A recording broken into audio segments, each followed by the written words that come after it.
Bonsoir, j'espère que vous allez bien, c'est Fire. Aujourd'hui, on se voit pour une toute nouvelle vidéo qui se nommera Obscur. Déjà, sachez que je tourne cette vidéo à 23h le soir, donc mettez-vous dans l'ambiance, fermez la fenêtre, éteignez juste la lumière, parce que c'est parti. Car je vais vous raconter l'histoire la plus horrible que j'ai jamais lue. Le pire dans ça, que ça peut arriver qu'à moi, qu'à vous. Donc, bref, j'espère que vous n'êtes pas seul ce soir et que vous avez quoi à vous protéger, car l'histoire que je vais vous raconter est totalement vraie. Car c'est l'une d'entre vous qui l'a vécu et qui me l'a raconté, donc ne pas y croire ne vous protégera pas. Bref, bienvenue dans le premier épisode de Obscur. Les amis, cette histoire est très récente parce que c'est passé en 2019. Alors, c'est l'histoire d'une jeune fille de 24 ans qui s'appelle Lucie. Il faut savoir que les parents de Lucie partent à vivre à l'étranger avec sa petite sœur, mais elle décida de rester à Madagascar peut-être pour finir ses études et peut-être lancer son business plus tard. Le souci dans ça, c'est que la famille habite dans une très grande maison. Lucie demanda donc à ses parents de lui trouver un appartement plus petit, puisque vivre dans une très grande maison comme ça, c'est un peu chaud. En vrai, je le comprends. Ses parents acceptent et lui trouvent un très bel appartement en ville. Il la visite avec Lucie, l'appart il est génial, mais le problème il fait juste un peu froid. Le propriétaire justifie ça qu'il n'a pas encore de meubles et qu'il y a plein de surface à garder. La famille dit ok, c'est crédible. Lucie emménage donc dans l'appartement avec l'aide de ses parents.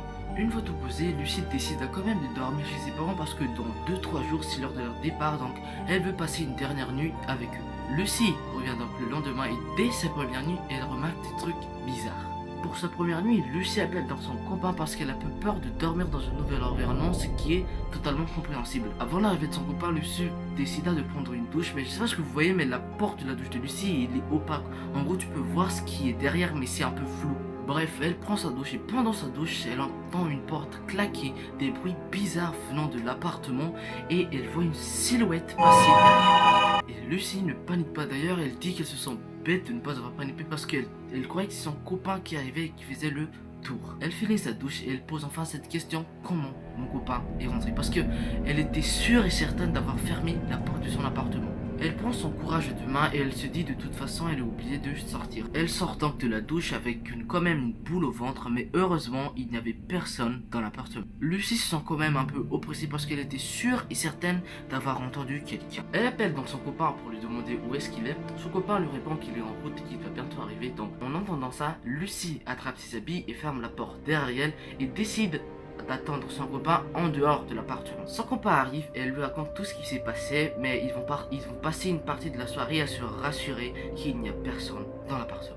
Bref, Lucie a eu très peur, mais elle se rationalise en disant que c'est peut-être son imagination ou peut-être ses cheveux qui est passé devant ses yeux. Et les deux passent très vite à autre chose pendant la soirée. La première nuit se passe bien et son copain rentre au bout de 2 jours pour passer avec elle. Ses parents partent et 2 semaines s'écoulent. Lucie dort parfaitement dans l'appartement, elle se sent très bien, mais après ces 2 semaines, elle remarque des choses très bizarres, du genre parfois au réveil, elle remarque que la porte est entrouverte alors qu'elle était sûre de l'avoir fermée la veille. Parfois, elle sent un odeur un peu bizarre de pourri dans son appartement qu'elle n'arrive pas à expliquer, mais elle est un peu rassurée car des fois, elle voit une femme de son étage qui semble être sa voisine. Donc elle dit, pouf, je suis pas tout seul. Mais une nuit, elle se fait réveiller par des rires d'enfants qui semblent venir de l'autre côté du mur, c'est-à-dire chez ses voisins. Elle vit comme ça en sursentant une nuit sur 2 pendant 1 mois. Et là, elle en peut plus, elle décide d'appeler le propriétaire. Elle explique que c'est plus possible, qu'il faut qu'elle aille parler à la famille d'à côté.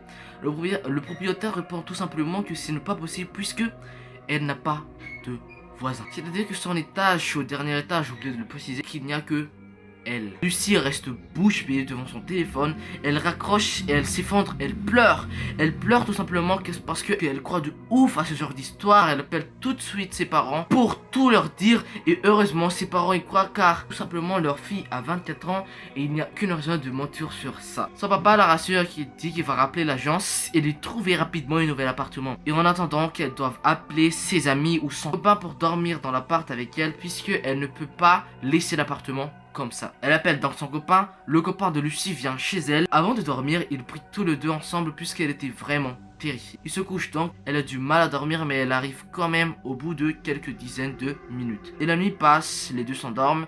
Vers minuit, 1h du matin, Lucie est réveillée par le froid. Elle se retourne donc pour reprendre la couverture du côté de son copain. Elle voit que la couverture est de l'autre côté de la pièce, dans un coin. Et dans ce coin, elle voit une forme très sombre et surtout, elle voit une silhouette d'une femme très maigre et qu'elle a voulu crier. Cette chose l'aurait étranglée et ce qui l'aurait empêché de crier. Elle dit qu'ensuite, cette chose rigolait au-dessus d'elle et qu'elle n'arrivait ni à bouger ni à crier. Lucie décide de fermer les yeux et prie très fort dans sa tête.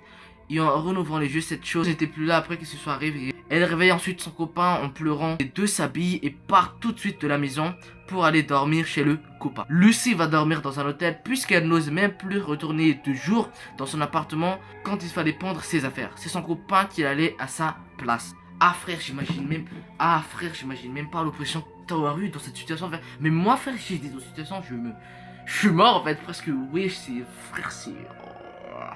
Bref, j'espère que vous avez aimé cette petite vidéo, je suis désolé. En fait, cette vidéo aurait dû sortir le 3 novembre.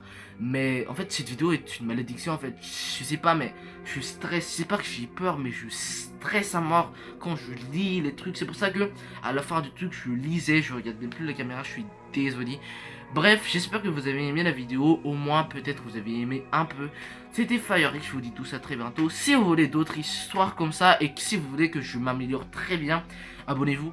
Et quand j'atteindrai les 1000 abonnés, oui, ça va être lent, mais quand j'atteindrai les 1000 abonnés, je ferai vraiment de l'effort pour parler bien devant la caméra. Mais pour l'instant, je sais pas, j'ai comme un blocage dans la tête, j'arrive pas à parler.